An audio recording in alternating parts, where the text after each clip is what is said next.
Orang seringkali beranggapan bahwa orang bijak biasanya mendapatkan bijaksana atau hikmat itu dari inspirasi yang dia temukan ketika dia menepi, menjauhi keramaian, lalu sering disebut mungkin seperti bertapa, dan pada saat itulah dia mendapatkan inspirasi atau ilham untuk hikmat yang dia butuhkan dalam memberi nasihat atau mungkin memberikan wejangan-wejangan serta himbauan kepada banyak orang. Namun apakah inspirasi itu cukup di dalam seseorang memperoleh hikmat? Sesungguhnya hikmat dalam arti umum atau sebuah pengertian secara universal dipandang memang seperti sebuah inspirasi atau pengertian semata. Tetapi hikmat yang dari Tuhan Allah yang hidup itu sesungguhnya bukan berasal hanya dari inspirasi, hanya dari pemahaman dan pengilhaman, tetapi justru berangkat dari sebuah interaksi, bukan semata inspirasi, tapi interaksi. Ada hubungan, ada kemendekatan dengan sumber hikmat itu. Ada sebuah dialog, ada sebuah ungkapan yang disampaikan sekaligus apa yang didengarkan itulah yang lalu kemudian memenuhi hati seseorang dan dia beroleh hikmat Tuhan. Inilah mekanisme untuk seseorang makin berhikmat, yaitu makin dia mendekat dan berinteraksi serta melekat kepada sumber hikmat itu, makin dia berhikmat. Saya Nikolas Kurniawan kembali menemani hari ini di dalam Sabda Tuhan yang menyapa kita. Kali ini dari satu ayat dari seorang tokoh yang penuh hikmat di tempat pengasingan di negara yang bukan tempat asalnya. Dia berkiprah dengan hikmat Tuhan yang memenuhi hidupnya. Daniel pasal 6 ayat 11. Demi didengar Daniel bahwa surat perintah itu telah dibuat, pergilah ia ke rumahnya. Dalam kamar atasnya ada tingkap-tingkap yang terbuka ke arah Yerusalem. 3 kali sehari ia berlutut, berdoa serta memuji Allahnya, seperti yang biasa dilakukannya. Pada saat Daniel 6 ayat 11 ini ditulis, sebelumnya ada peristiwa di mana Daniel mendengar bahwa ada sebuah surat perintah bagi orang-orang yang tidak menyembah dewa-dewa atau patung-patung yang dibangun pada waktu itu akan dimasukkan ke gua singa, akan mengalami penghukuman. Dan tentu saja Daniel tidak tinggal diam. Tetapi reaksinya justru penting untuk dilihat di dalam ayat ini.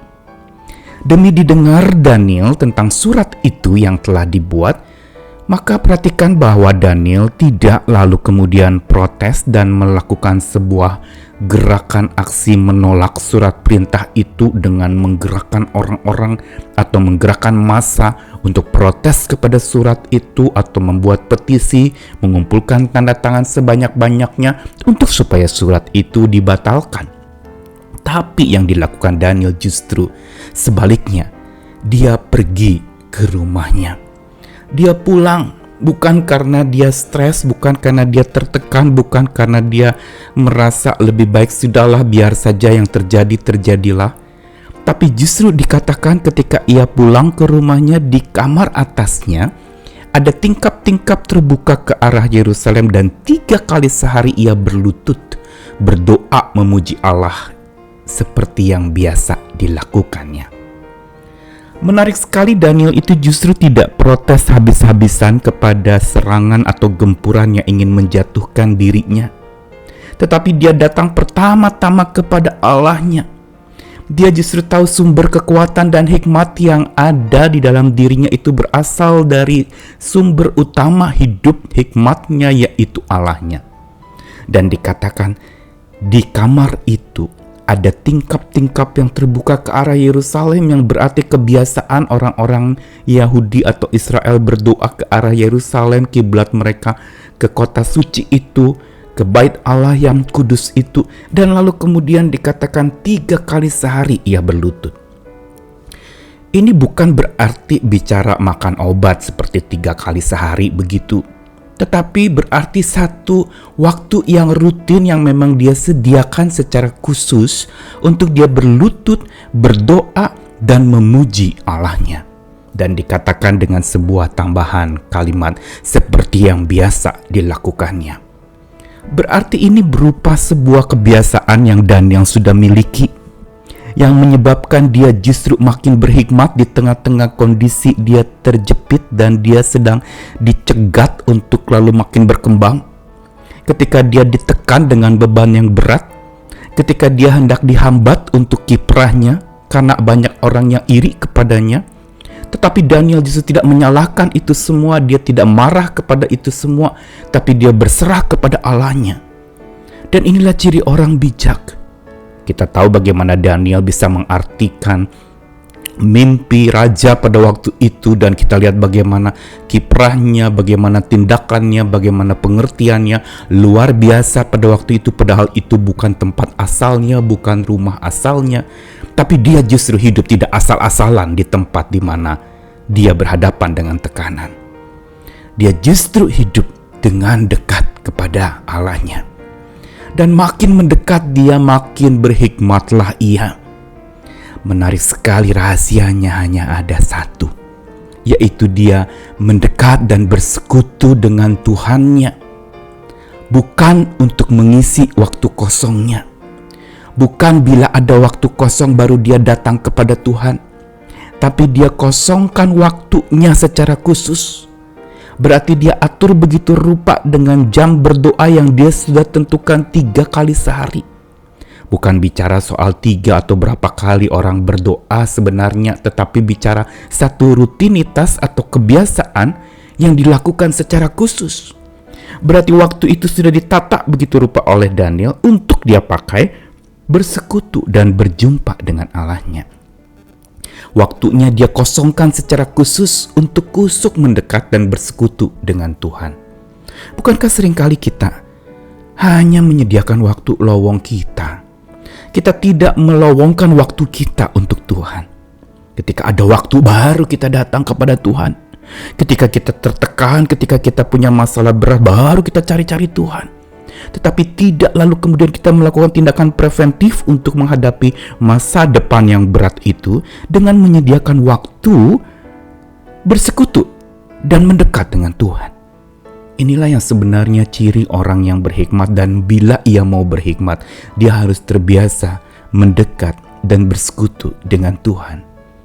Awal mula hikmat adalah takut akan Tuhan. Tapi takut akan Tuhan yang bukan membuat seorang menjauh dari Tuhan, tapi rindu untuk selalu mendekat dan bersekutu dengan Tuhan secara khusus dan secara kusuk, mendekat kepadanya, meminta hikmat Tuhan. Karena makin terbiasa mendekat dengan Tuhan sumber hikmat itu, makin luar biasa seseorang berhikmat Tuhan, sehingga dia bisa menghadapi gempuran tantangan hari esok yang berat dan sulit itu dengan kekuatan hikmat Tuhan. Tidak sembarangan melangkah, tidak sembarangan ambil solusi, tidak sembarangan mengemukakan pendapat, tapi dia berjalan bersama dengan Tuhan yang maha kuat, yang penuh hikmat, dan mengaruniakan itu lewat persekutuan pribadinya dengan Tuhan. Sekarang apakah persekutuanmu dengan Tuhan sudah menjadi kebiasaan? Kemendekatanmu dengan Tuhan itu sudah menjadi sesuatu yang terbiasa dilakukan? Ada waktu khusus yang engkau sediakan untuk bersekutu dengannya. Lakukanlah ini setiap saat. Lakukanlah ini di dalam momen-momen yang engkau sediakan khusus untuk Tuhan. Dan percayalah bahwa bila engkau mengkhususkan Tuhan, Tuhan juga akan mengkhususkan engkau. Bila engkau sediakan waktu khusus untuk Tuhan, Tuhan juga akan sediakan waktu khusus untuk kita. Mari kita berserah kepada Tuhan, dan makin kita terbiasa mendekat, makin luar biasa kita berhikmat. Tuhan mengasihi, Tuhan melindungi, Tuhan menguatkan dengan hikmat-Nya. Andalkanlah itu senantiasa. Amin.